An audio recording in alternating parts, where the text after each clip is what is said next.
You'll probably be surprised to hear that hunger and homelessness are growing problems for thousands of college students across this country, particularly among those who are the first in their families to pursue a degree. This is forcing some universities to figure out new ways of keeping low-income students in school. Jeffrey Brown has the story from the University of California, Berkeley, as part of our weekly education series, Making the Grade. Oh, darn, these tortillas are not very good. Every Sunday night, Anthony Carrasco prepares the food he'll eat for the week ahead, setting himself a quota of one meal a day. I can, skip breakfast, skip lunch, even skip dinner, and I've just saved myself close to $30 or $40.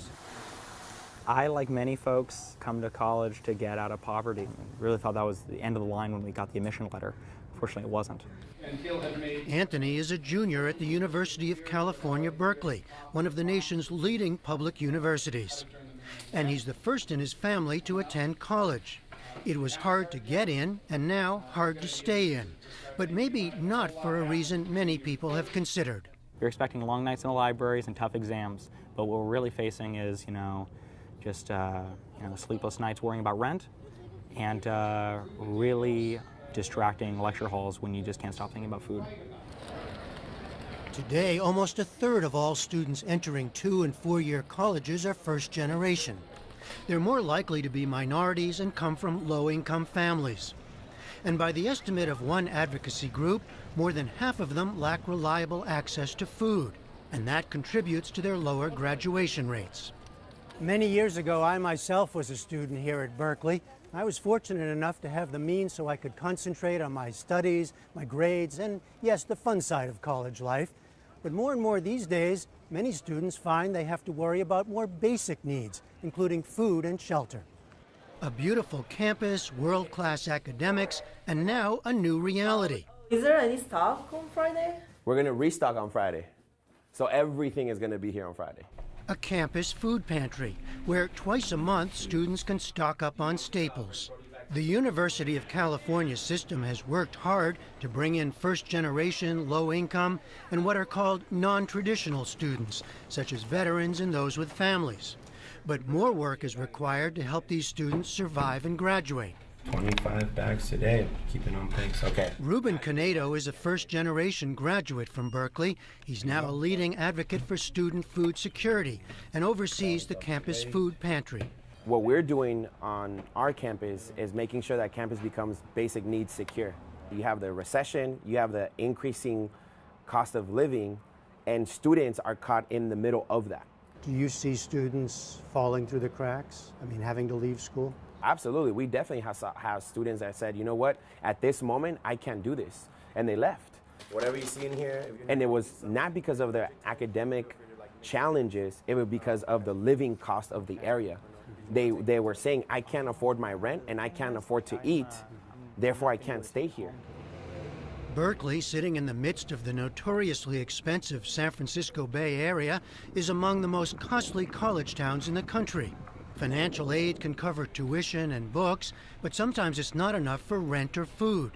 And for some students, there are barriers beyond money.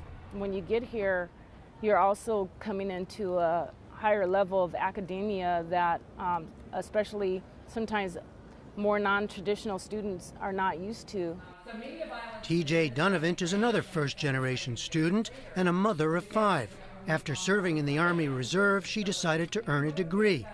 But she struggled to catch up to her classmates. You're reading all new material that you're not familiar at all with, and so it takes a lot to be able to, get that in.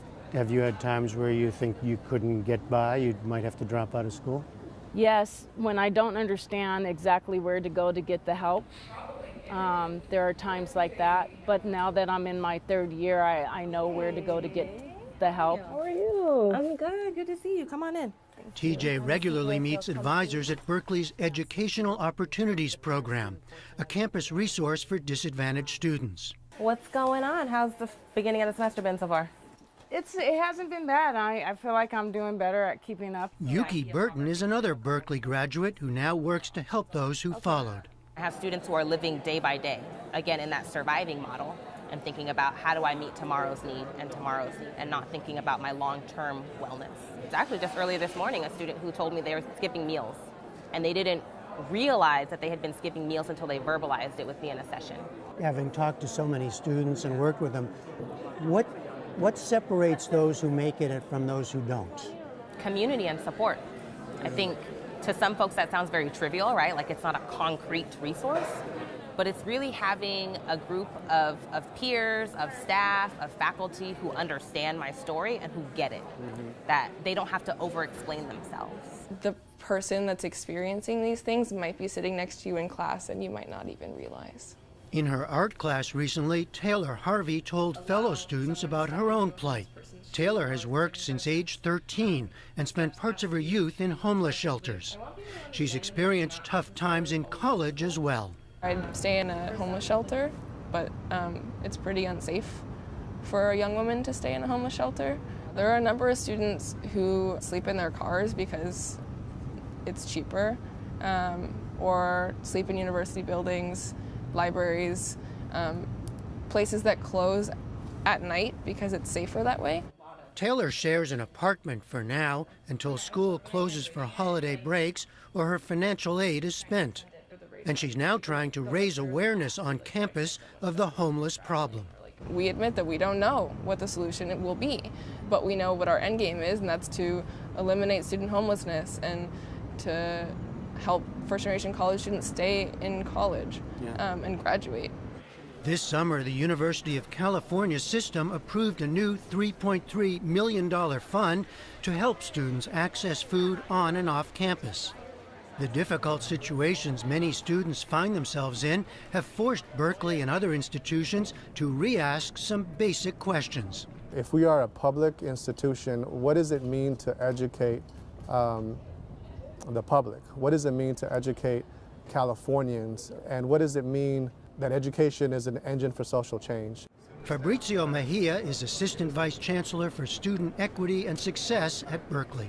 What it means for our institution in particular, in the UC system, is that we have to invest in the programs that are going to welcome the students in, that are going to get them through, that are going to get them to succeed at the level that we say is required for everybody across the board. As more first-generation students pursue degrees, colleges and universities will have to address the challenges these students bring with them. From Berkeley, California, I'm Jeffrey Brown for the PBS News Hour.